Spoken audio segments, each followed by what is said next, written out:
Not every Sunday you need a to-do list. Minsan, mas maganda na wala kang ginagawa pag Sunday. You know that feeling when you're in bed till 11 a.m.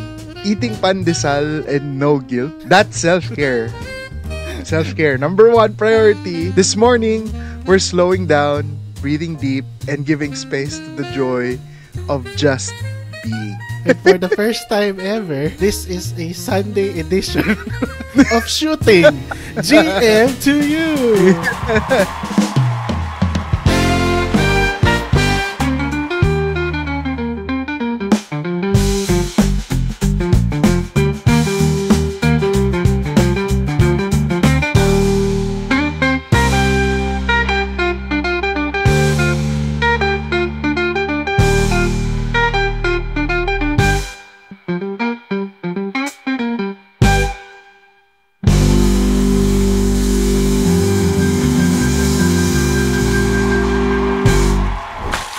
Finally, something I'm expert at. Yes. Napaka-expert tayo dyan. So, ano ginagawa natin dito ngayon? We'll see you tomorrow. Bye. Bye. Honestly, masaya siya.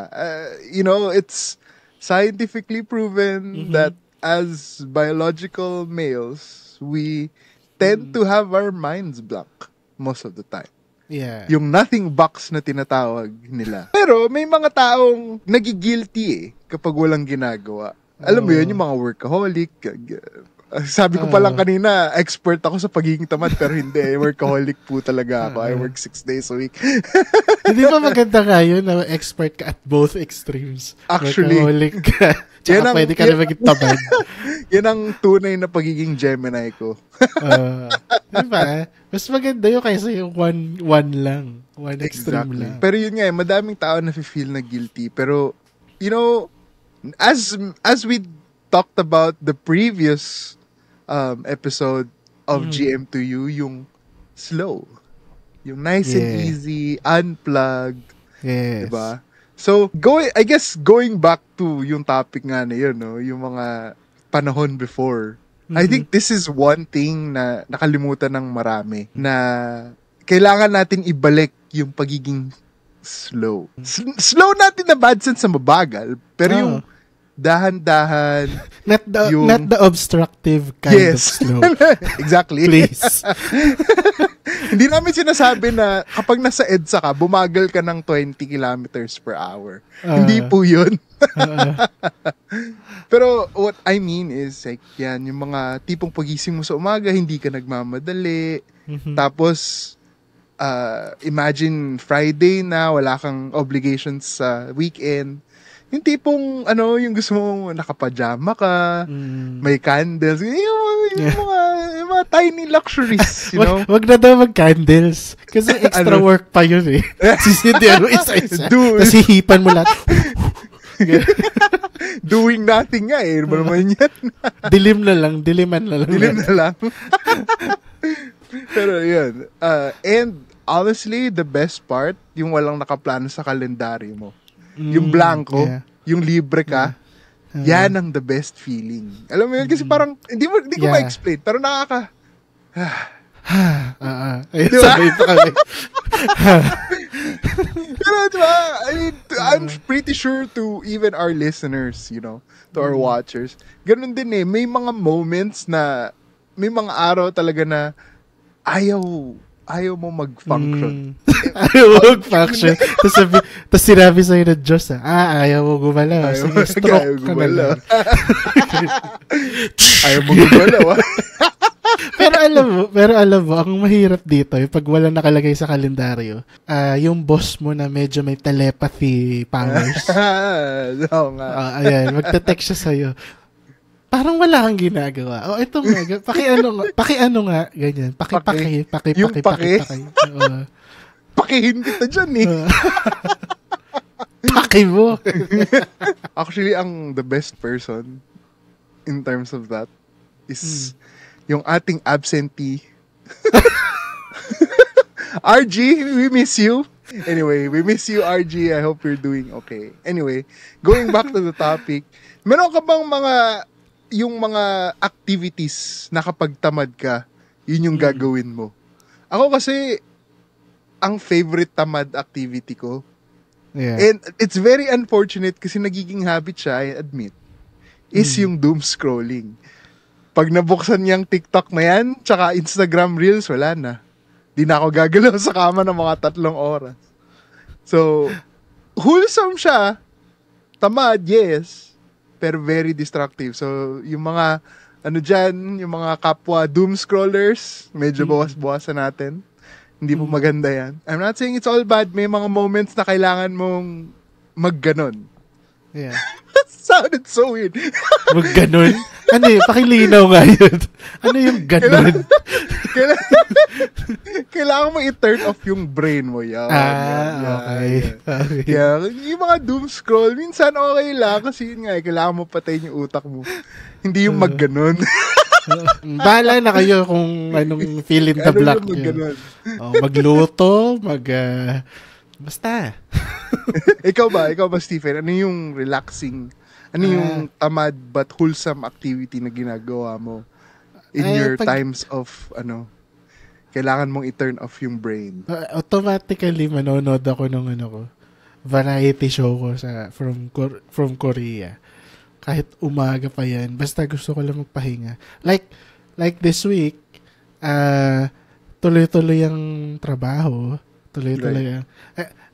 fun fact for our audiences, we were supposed to shoot this episode yesterday, but we cannot do it anymore. So we had to schedule another one. So, ang nasa schedule ko, sabi ko, kaya namin i-shoot yung 5 episode. Mabilis na naman kami magsalita eh. Tsaka nakaupo lang naman kami. Pagtingin ko sa oras, lagpas na kami sa namin 3 oras projected na time frame na magsushoot. Akala ko, today was gonna be a lazy day. Nakaplano na yung papanoorin ko, nilista ko na Tapos hindi pala. Kasi actually kahapon, fun fact again, nung tinanong ko si Migs, can you do more shoots? Nung sinabi niya medyo tagilid na feel ko na rin yung parang hindi na rin ako makapagsalita. Nakakaubos, no? Kasi we shoot our episodes in bulk. One thing that not a lot of people realize is itong podcast namin na to, it's not easy to do. Yeah. Siyempre, kakain din siya ng oras. Saka kakain siya ng lazy day. Pero we do it for you guys. We do it for entertainment, and we want to share our experiences, our crazy stories here on our podcast. Kaya manood kayo, pambira kayo. I-swipe nyo lang yan. Swipin ko kayo. Busy sila magganon kasi. Magganon. Busy sila magganon. Anyway. Ay, naku.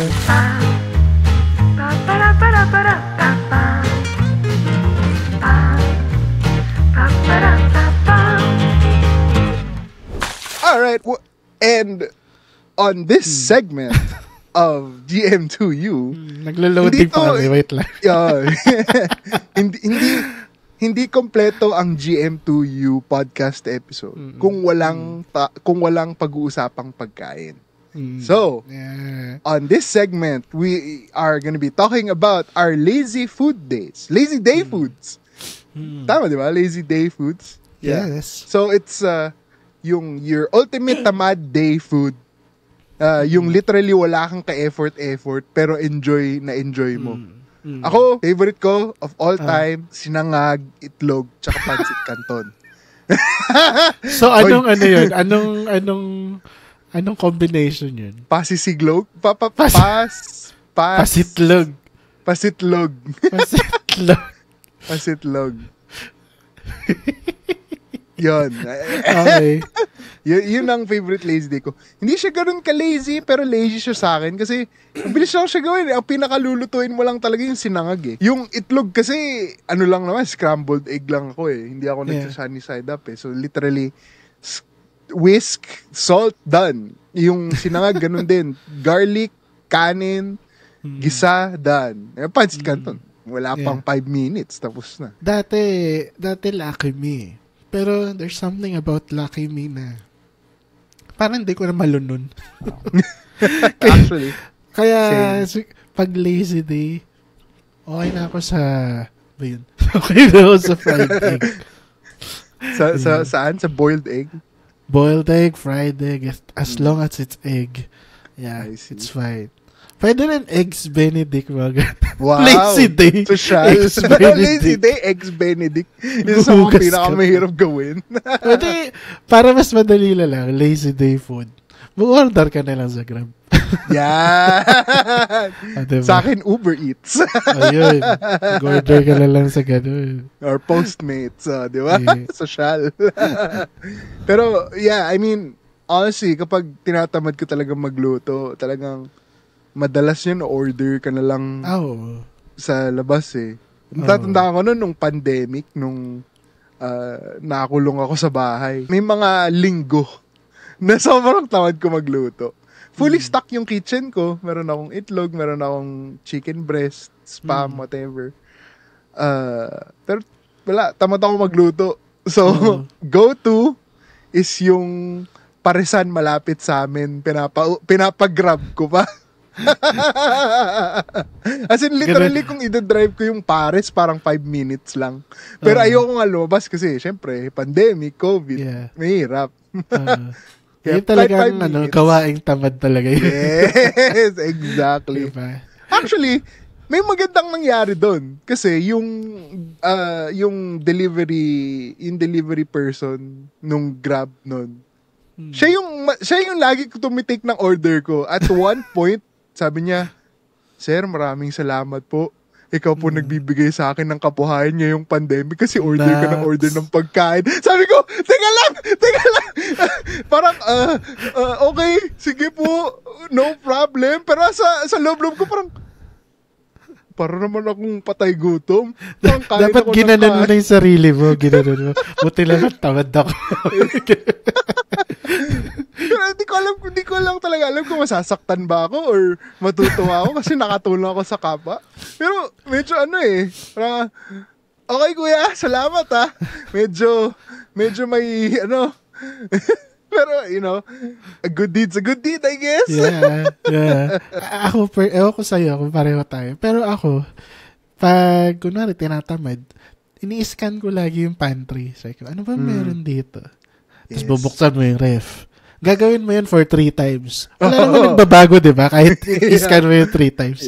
Tapos magre-resolve ka na lang na, sige, ito na lang dalatang to. Either sardinas yun or whatever. Ito na lang. Tapos bubuksan mo na lang. Tapos, pag kumain ka na, sasabihin mo, parang ayaw kong kainin talaga to. Pero pag ubos mo na yung pagkain, okay naman pala eh. Actually, madaming beses ganyan sa akin, yes. Madami. Lalo na, kasi hindi ako makain sardines. Sensitive yung chan ko sa isda. Pero kapag minsan corned beef or spam or Vienna sausage or kung ano pang delata. Century tuna actually gusto ko. Pero yun nga, every time na may delata, bubuksan, parang delata. Again, I'm not complaining. Slight. Pero alam mo yun, wala nung pandemic talaga, yun lang meron eh. So, wala. Ito siguro dahil pag lazy day, you're searching for your comfort food. Yes, actually. Diba? Kaso, tamad ka nga. Pagod ka from the whole week. Tapos magkakari-kari ka pa. Oo nga. Order ka na lang. Mapapasalamatan ka pa. Diba? I-prop mo na lang yung sarili. Galing ko, nakatulong ako sa sa rider.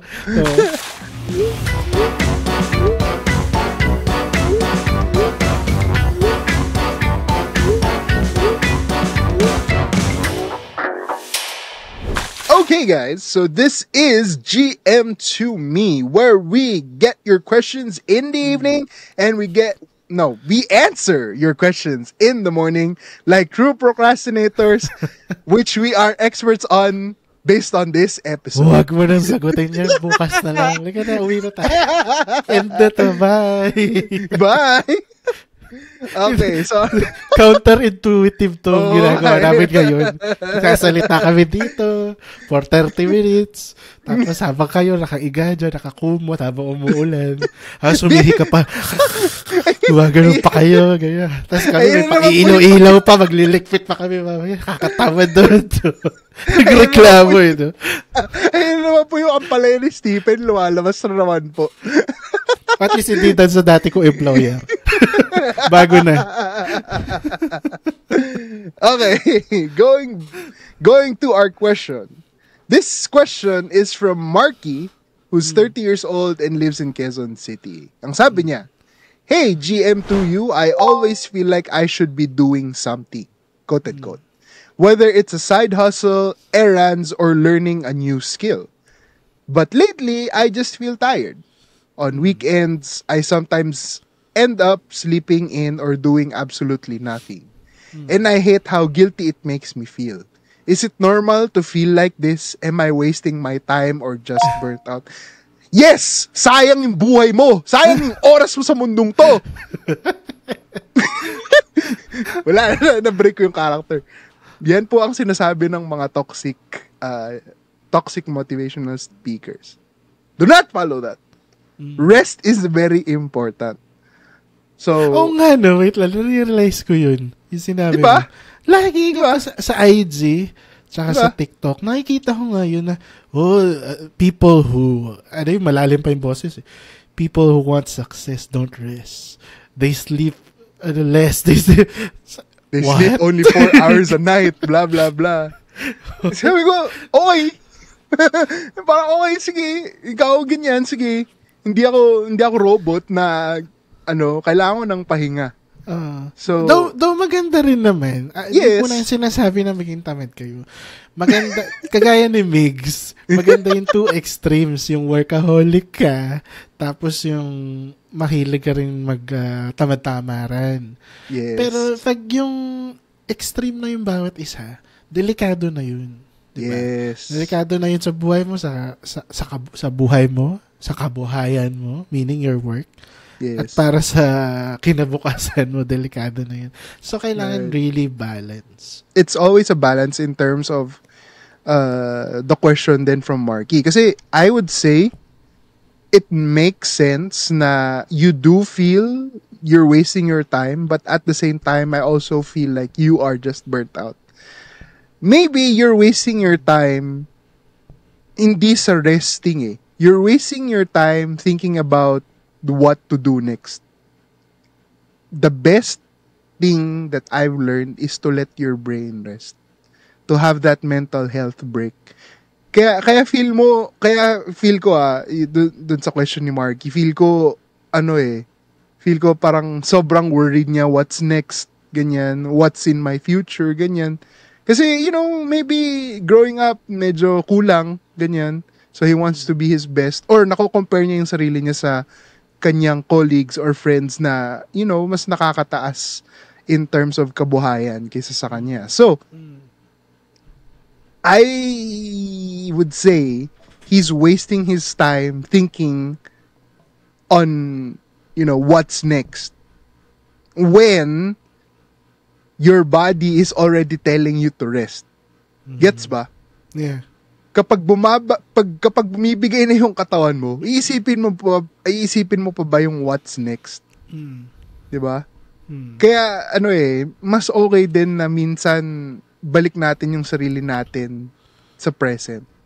Kasi madaming tao na very future oriented na kailangan ko mag-hustle, bustle, which we mentioned the previous episodes. Pero yun nga that's why it's called the joy of doing nothing. Kasi as human beings, we're not built, to hustle 24/7. Especially in this economy, Sipin mo, yung mga corporate jobs pa lang, sorry, magre-reklamo kong konti, Pero kasi, nagtatrabaho ka, tapos, yung mga pake na yan Tapos yung bayad sa room, magkano lang? 30,000? Tama ba yung Tagalog ko? 30,000? Diba? What number were you pertaining to? We'll see if it's right. 30,000 is 30, di ba? Yeah. Diba? 30. So, di ba? I mean, 30 is average from what I know. Right? Yeah. For middle class, 30. Tapos, papagawa sa'yo, trabahong manager, trabahong director, trabahong CEO. Doesn't make sense, right? For what you're earning. Nako.